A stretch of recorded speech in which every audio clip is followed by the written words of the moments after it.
How Black the Sky by T.J. Marquis. The ultra-monstrosity's slow strides covered much ground and made good time. It finally stopped a few dozen miles west of a jagged mountain range with murky water flowing down some of its slopes from high above. Pierce recognized it. "It's the falls under Merkfathom," he said to the others. Sev nodded. "We are where Testadel used to be. Look, you can see the remains of Death Hedge below." The dreaded maze of razor-sharp brambles had been crushed and ruined by rock and earth falling from below the site of Grundel. There was a crater where Testadel's foundations had been. Gorgonbane now knew that the ultra-monstrosity had been responsible for physically pushing the fortress through the surprisingly thin crust of the earth, the strange vaulting invisible membrane, and into the heart of the temple. All around the area were the tall black obelisks, currently silent. They stretched up from Underland's floor and pierced the stone sky. It was hard to tell whether they offered any real support to the land above, or whether they were dedicated only to emitting their sickening song. The ultra-monstrosity groaned to itself, as if the long trek had wearied it, and began to bend its knees. It lowered itself down to the wet ground and settled into a cross-legged sit. Pierce and the others had to adjust their grips on its hide as the giant's legs pivoted, but when the movement stopped, they were left only a few hundred feet above the ground. It would be much easier to climb down from here. This they did, taking care to keep quiet. Now that the giant's loud movements would no longer cover up any noises they made, they snuck around the thing's back and out of its shadow, just in case it decided to lay down and rest. "I can't believe we got away with it," said Agrathor, grinning.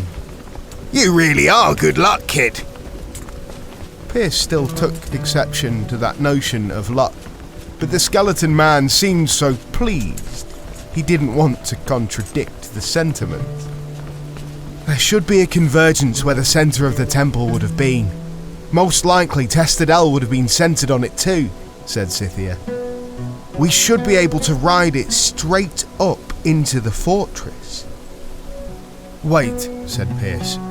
"Cash's anti-folding curses won't kill us." S shook her head. "No, the convergences operate differently. It is like they knit points in reality together, without warping either end. Plus, they are natural and cannot be enchanted against. It is why the central chamber of the temple was so heavily guarded." "Never knew that," said Pierce. He looked out as far as he could see, trying to gauge where the centre of the fortress would have been. "I'm surprised he doesn't have the area guarded down here." "He probably thinks this giant will be enough," said Scythia. "But anything could be waiting on the other side." "Everything's waiting on the other side," said Agrathor. "But all we have to do is punch through to Cash," said S. "There is nothing for us to defend this time, so there is no reason to engage more of his forces than is necessary." The statement was sort of sad, despite also being a relief. Pierce loved the rush of battle, but even he knew that there was no point in fighting more than was necessary to meet your goal. Grundel was gone, and that still sat heavy in the hearts of Gorgonbane. But at least now they wouldn't have to worry about saving the place. They could be quick, efficient, or even reckless if they needed to. Pierce wondered what kind of havoc the group would wreak if there were no limiting factors to consider. He guessed he was about to find out. "I can feel it," said Sev. "The convergence is not far, but it is beneath the gaze of the monstrosity. "You are much more sensitive to it than I, Forge Master," said S. "I suppose it's built into me," he replied. "Can we get through before it sees us? Or at least before it can try to kill us?" asked Agrathor. "It's either that or we wait until the thing sleeps. If it does sleep," said Scythia. "We should probably just go for it," said Pierce. "You would say that," said Agrathor, "but this time, I agree." They all looked around as if the world might hold more palatable options they'd simply not yet seen. "Well," said S, "shall we?" Sev indicated the general direction of the convergence, and the others followed him in a wide arc away from the monstrosity. They were trying to keep out of its line of sight until there was no other choice. The plan was to dash in as quickly as possible, then engage the convergence one by one. Scythia would go through first and use one of her many enchantments to shield the group from any attack on the other side. If and when the giant noticed them, Pierce would try his blue sword to blind it, or S could harass it with her liquid orbs until everyone was through. Even Pierce had to admit it wasn't a very good plan. They were way too close to the giant for his comfort. Still, they had to try something. Gorgonbane got into position, and Scythia counted down on her fingers. She gave the signal, and everyone dashed forward. S floated. Pierce couldn't help but watch the giant's face as they moved into his eyeline. Its eyes were half-lidded, as if it were barely staving off sleep, and its cavernous mouth was open like a drunk's after a bottle had been drained. This one was unbearded, and its drool dripped down from its mouth and onto its chest in a foul imitation of an infant. The giant's head twitched back. It took a sharp breath in through its nose, and its eyes began to widen. A look of disgust and anger dawned on its face as its cheeks rose up, its nostrils flared, and it bared its teeth. The ultra-monstrosity roared, a gut-wrenching sound louder than a dozen black obelisks, almost pitiful in its suggestion of human remorse and ire. If it had merely leaned forward and swatted, it could have killed all of Gorgonbane like the insects they were. But instead, it began to struggle to its feet, slowly, as if its joints were arthritic. "Here!" Sev cried. He guided Scythia to where the convergence was, and she immediately started to fade away. Agrathor went second. When he was gone, Pierce gestured Sev into place. He nodded and began to fade as well. Pierce took a few more moments to engage the convergence, for he had only used them a handful of times. But he too faded through the connection between parts of reality, trusting S to follow them through. The furious roar of the monstrosity faded behind him. Scythia's shield of defense was flaring and straining already when Pierce materialized beside her. The space around them was a world of flame and lightning, flying arrows and waiting clubs and swords. Agrathor was right. Everything was waiting. Cash had indeed guarded this place well. "I need S!" Scythia cried. The second was only a few moments behind Pierce, and immediately upon arrival, she used her power to amplify Scythia's shield. The sound of all the power in the room lashing against the shield was a deafening crackle that rattled Pierce's eardrums. "There's only the one hall to get out," Sev yelled. "It will be full of bodies." "I've got it," said Agrathor. "Ready to switch, S?" She nodded. Agrathor readied his spear, and S abandoned Scythia's shield to amplify his lightning instead. One of the gems on Scythia's belt exploded and the shield fell just as Agrathor let loose with a channeled blast of electricity pour into the mass of armoured bodies in front of him.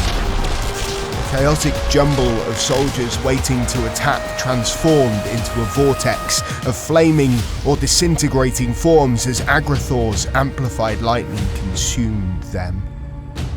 The bodies fell in heaps of ash, but the far end of the hallway immediately began to fill with more troops.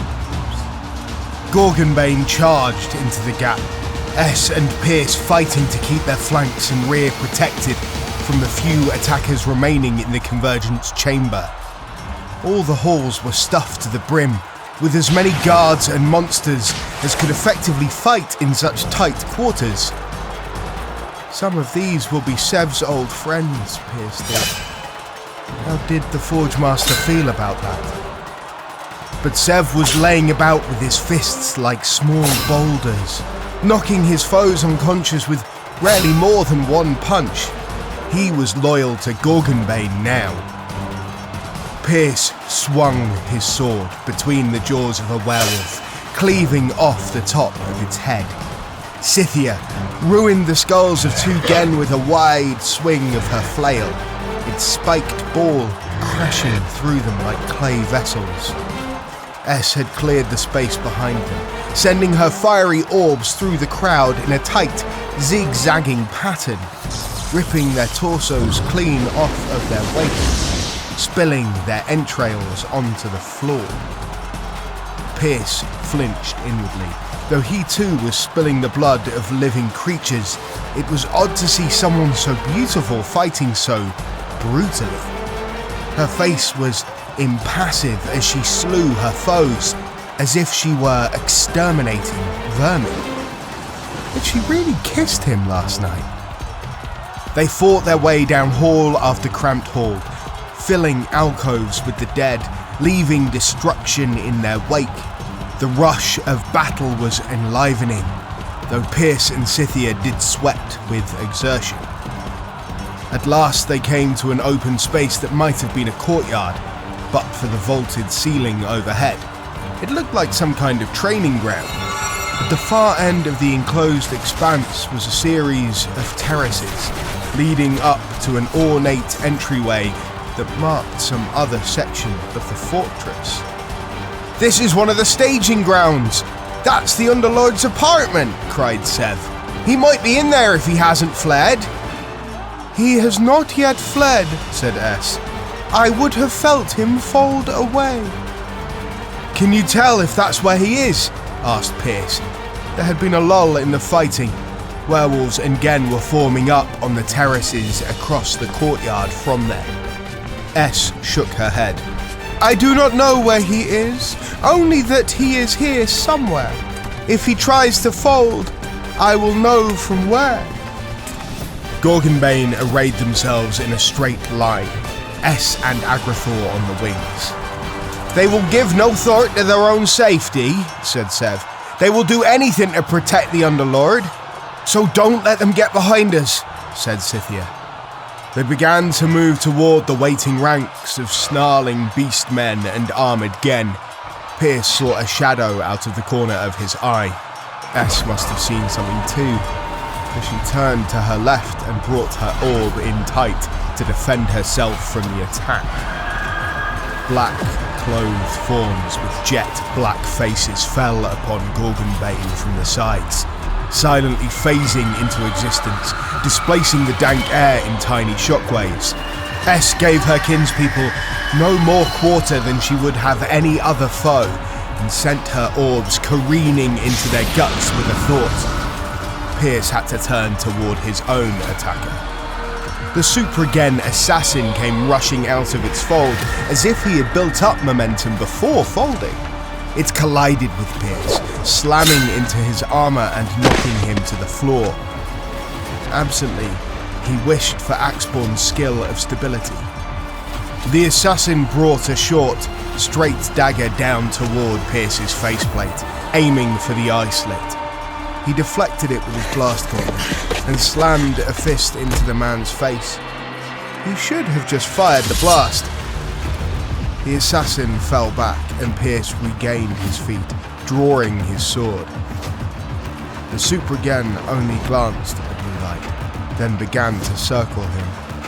Pierce turned and moved to keep somewhat in formation with his comrades, who were all dealing with threats of their own. The Supragen dashed in several steps, feinting with its dagger, but Pierce wasn't taken in. In a fluid motion, the assassin drew a katana from its side while simultaneously throwing its dagger at the chainmail covering Pierce's thigh. The dagger broke through the enchantment and mail, sinking deep into Pierce's leg. He should have expected this to happen at some point. No enchantment was foolproof. The wound hurt, but Pierce left the dagger in and danced away with a stumble. The assassin swiped with its sword after him. Was the katana anti-enchanted too? No sense risking it. He'd already been too gentle with this foe. Pierce shifted his stance and held his sword above his shoulder. He lunged forward, ignoring the pain in his thigh, and feinted twice, then swung his long blade toward the Supragen. The assassin lifted its blade to parry, but Pierce's sword cut through it effortlessly. The assassin leapt backward to avoid being gutted, but inadvertently looked down at Pierce's blade as he did so. Pierce took the moment to aim his blast gauntlet, then let its power loose. Red-orange fire enveloped the Supragen's torso, melting armor, burning leather, consuming flesh. The assassin collapsed into a pile of limbs, its head rolling to the side with a shocked look still on its face. All that was left of its trunk was bone and vitals. Pierce turned back toward his comrades. They were advancing on the horde in front of Cash's apartments, having already slain their own would-be assassins. Sev was covered in purple blood, but it didn't seem to be his own. Scythia had a small cut on her cheek. S and Agrathor were unscathed. Then a shadow phased into existence at S's back, its katana drawn back for a thrust. S slipped into the ether without looking, reappeared behind the shadow, and recalled her orbs to her hand through its chest. The assassin froze mid-step, dropped its sword to the floor, then fell to its knees and onto its side. Hadn't S told Pierce she couldn't fold within Testadel? Maybe this was some similar skill he didn't know about. The courtyard had several large halls spilling out from it, and over a dozen monstrosities had appeared, hunched over to fit in the halls. They were all growling and slavering, muck and drool running down their fronts. "I tire of this," said S. She held both hands out to the side, palms up. An invisible wind blew across the room, rippling her robes and hair. She closed her eyes, white lids against the black of her skin. She clenched her hands violently into fists. The courtyard erupted into a cacophony of halted screams. No sooner uttered than cut off by the destruction of any flesh capable of creating sound. The short, horrific sound echoed across the large chamber as hundreds of werewolves and Gen and the several monstrosities blew apart from the inside out. It was as if their bones suddenly felt the need to be in the open air, as if the lowest layer of their skin sought the light of the outside world, as if their blood lusted for the touch of the ground. Gore hung in the air for a long moment, then fell to the floor in a splatter and splash like a hellish waterfall. Pierce had seen a lot in his adventures, but this almost brought him to retching. As he tried to calm his stomach, he wondered why S hadn't just killed everything in their path this way. Did the rest of Gorgonbane even need to fight at all? The courtyard went quiet and S led the way forward into Cash's apartments. "Let us get your revenge," she said to Scythia. They found Cash in the antechamber, leading deeper into his lavish apartments. He was large, grey like the Forge Masters, but lanky where they were typically bulky. He had a handsome, chiselled face, but his granite skin was marred by black patches like birthmarks. He stood unnaturally still, watching them enter the room with a strangely resigned look on his face. Pierce wondered, why was he so still? That wasn't a very nice sound, Cash said. The movements of his mouth were stiff. "They were not very nice men," said S. "This is some enchantment you've conjured, little witch," he said casually. "I don't think I've ever been this helpless." "The first taught me to teach myself well," she said. "I have brought someone to see you." She raised a hand to indicate Scythia. "My pleasure," Cash mocked, blinking and smiling in place of a bow, for he clearly could not move. What luck. The wise lady of Gorgonbane does not deign to meet many of her subjects. Scythia strode forward with heavy steps. "You had my husband killed," she said. "Those assassins of yours, they killed my husband and the first." "And you no doubt dispatched them on your way here," Cash said.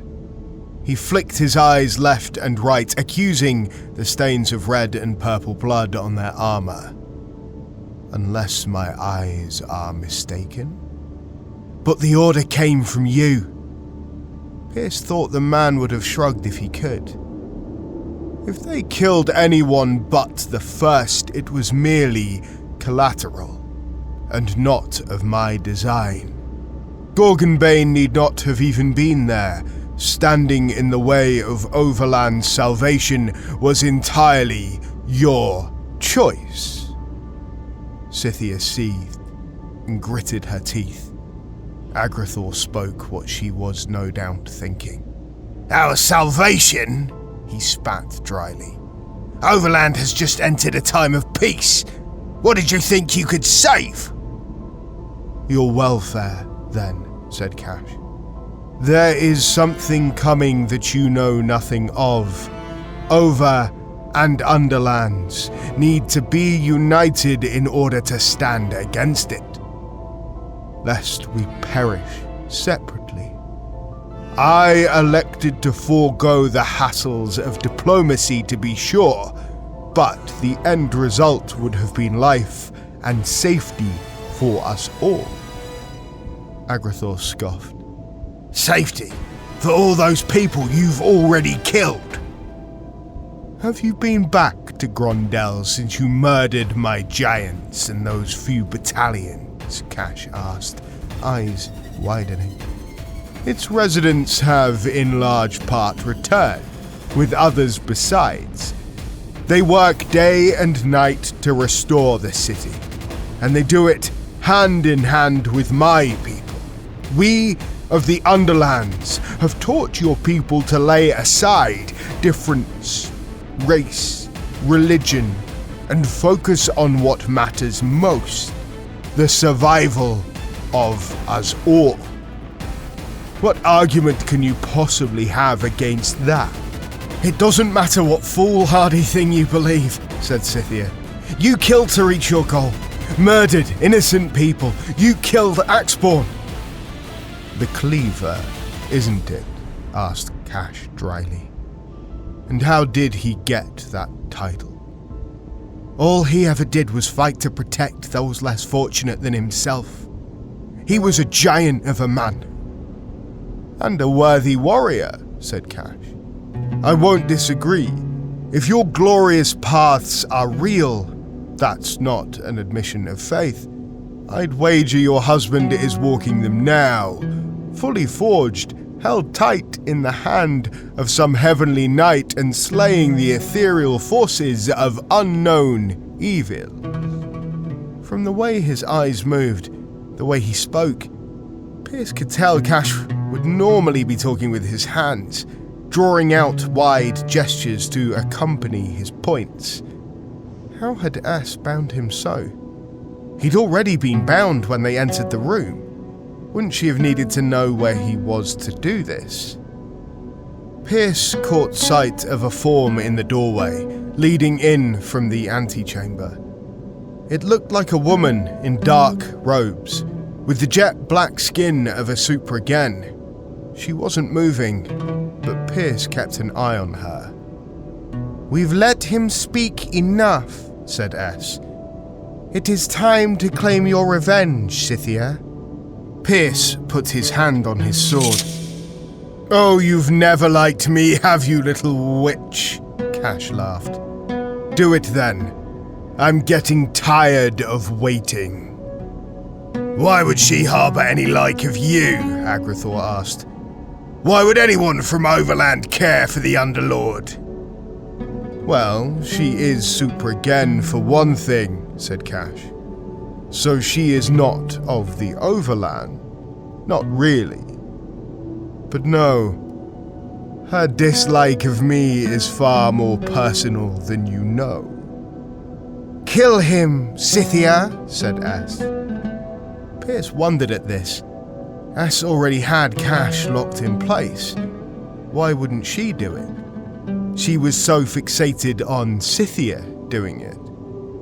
He loosed his sword in its scabbard. "She's never liked the fact that her sister married me," Cash said, smirking. The supragen woman Pierce had seen in the doorway couldn't stand it anymore, and rushed forward to Cash's side. Her eyes were wide, she was exceedingly beautiful, and she looked familiar. "Agrata!" Cash howled. "Go back!" "Sister!" she cried to S. "Please don't do this. If you would just speak with him calmly, honestly, you would understand." Her words were cut short, as S drew a finger sharply across the air. A dark line appeared across Agrata's throat, and it began to ooze thick purple blood. She clutched at the wound and fell to her knees. Cash roared. He strained at the enchantment that bound him. "He may find a way out of it, Scythia," S hissed.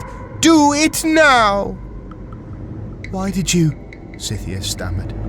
"Was that really your sister?" "I do not have a sister," S said, "any more than I retain my old name." Pierce reflexively slid his sword part way out of its scabbard. He had the unmistakable intuition that he should strike S down now, when she would not expect it. He could close the distance in a mere few seconds. She was not facing him, and would not know to fold. It was irrational and surprising, and it contradicted everything his body felt about her. He studied her face and doubted. She must have a reason for what she'd done. Then why this intuition? Scythia hesitated to strike Cash down, and in that moment he broke free and sent her flying with an explosion of invisible force. Pierce rushed Cash before anyone else could beat him to it. There was no forethought, just instinct and the release of a passion for justice that had been building since Pierce had learned of Cash's plans. "Pierce!" Scythia and Agrathor called out, but they let him have the initiative for fear of friendly fire. Pierce was in range and struck. Cash did not react to the bright flash of blue. A blade of leaf green light that had not been in his hand before parried the strike. "Such passion!" Cash laughed. "Do you have grievances as well?" Pierce wouldn't dignify torturers like this. He thrust, was parried, and countered. Cash's movements were effortless. He'd been doing this for at least 5 of Pierce's lifetime. Cash nearly killed him on the the next strike. Only training and blessing pivoted him away from the bright green blade. It scored his chest plate deeply, but did not reach his heart. Lightning ripped toward Cash from Pierce's right, but the Underlord casually deflected it into the floor with a bloom of green power in his offhand. The distraction was still a help. Pierce struck, a blur of speed, and cut open Cash's shoulder. All of S's orbs spun into view nearby, buzzing around Pierce, but didn't strike Cash. The Underlord said, "Enough!" and gestured with his offhand. The release of his power was a palpable thing, filling the room with an insubstantial thickness like gelatin. Pierce couldn't move. Everyone else seemed to be frozen as well, even S and her orbs. Cash dissolved his wicked green blade into points of light at the tips of his long fingers, and he watched the power condense with a grin. Then he looked over at Agrata. She had fallen on her side, blood still trickling out of her throat. Her eyes were dim. Cash's dark eyes flashed. "It would have been nice to have Gorgonbane around for what is coming," he said. "I am truly disappointed that it came to this. It will be a quick death." He raised his hand. Fingers pointed at each of the others in the room. He released the thin points of green light, and they shot through the air. But they dissolved into the ether before they could strike any of their targets. "No!" came a hearty, tenor voice. The room had grown lighter, whiter. Pierce regained his movement and took a deep breath. The others followed suit. Cash was petrified again. "About much you are correct, Underlord," said the voice. A form materialized in front of Gorgonbane. Looked familiar. It was big. "Yet you believe you may meet your goals by any means. You do your talents a disservice." The voice belonged to a tall, burly man. He had clear skin and a wild shock of fiery red hair that flowed down into an equally wild beard. He was dressed in loose white clothes like military fatigues, cinched with a golden belt at the waist. An amulet of white stone hung around his neck, with a word written on it in a language Pierce couldn't read. "Axborn!" Scythia cried and ran to him, wrapping him in her arms. "You vagabond, you trickster! I thought I buried you!" Axborn laughed with real joy. "That would have been some prank, my love. You did bury me. I have returned." Scythia stood back from him and eyed him suspiciously, almost playfully. "How I have missed looks like that, my darling," he said. "I do not jest, though. I have walked the glorious path and returned." Everyone sucked in a breath of shock, even Agrathor. "You came back just to kill me," Cash said. Real fear in his eyes. "If I wanted revenge," said Axborn, "it would not be upon you, though you did choose to attack us all at Chasm Verge." Turned to S. "Would you like to tell them, dear friend?" he asked her. "Or should I?" All eyes went to S. Pierce made the connection and prepared to charge.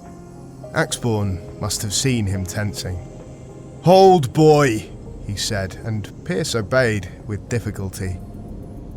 S didn't look terribly shocked or afraid that Axborn was accusing her. Pierce actually thought she seemed a little annoyed. "I did not intend to kill you, friend," she said. Scythia immediately moved to attack, and all at once she was frozen again, halted mid-stride. "But you should not have tried to defend the first." Axborn laughed. "I will defend anyone from harm who I do not deem deserving of it." "Yet you do not understand my work, any more than you understand Cash's goals. He is right. There is something rising from the depths of the world that only the three of us knew about. Cash, the First, and I. My former master was resigned to it, awaiting his death. I knew I must take his power from him. S's 7 orbs circled the air around her hand, joined suddenly by an eighth she must have kept hidden before. This one was a deeper orange than the rest. Cash sought to resist, but keep control of the world for himself. That I could also not abide. And you, old friend? Axborn asked. Pierce thought he might already know. What did you want? I want it to come, S admitted. Them, really. There is no stopping the upward shift of the layers of the world. It isn't the first time our world has been fundamentally altered, nor will it be the last. We would be fools to try and stop it. But why kill your mentor and teacher? Scythia asked. She sounded distraught. Pierce couldn't blame her. How long had they trusted this woman, with their secrets, with their very lives? He himself felt betrayed. He had only known her for a short span. They had kissed. Did it mean nothing to her? The First no longer deserved his title, S said, but he refused to relinquish it to me, despite my surpassing him in power. It was for the best, I must admit. His sacrifice earned me this skill of control with which I bind your bodies. The enchantment of stasis cinched around Pierce once more. S didn't even have to gesture. With Cash in my hands, I complete this test of my will and claim my place as the First. She glanced at the Underlord as if she'd forgotten about him. I suppose this will do, she said, raising her hands towards him. Though I would have preferred the blood of unjust revenge, a more proper sacrifice. Cash's mouth moved, but did not make a sound. S brought her hands together, cupped as if catching a flying insect to study it later. Cash's body collapsed instantly into a small orb of blood, bone and flesh, with a surface that shifted about like a liquid. It shone with an eerie green light. He didn't even have time to cry out in pain. The orb floated over to join S's others, and she looked up to her former comrades. You will think to come for me? Do not try. Continue to delve into the theory, she said, and you may someday understand. She looked Pierce straight in the eye. For what it's worth, I thought you were beautiful too, she said. If I thought you would come, I would fold you away with me.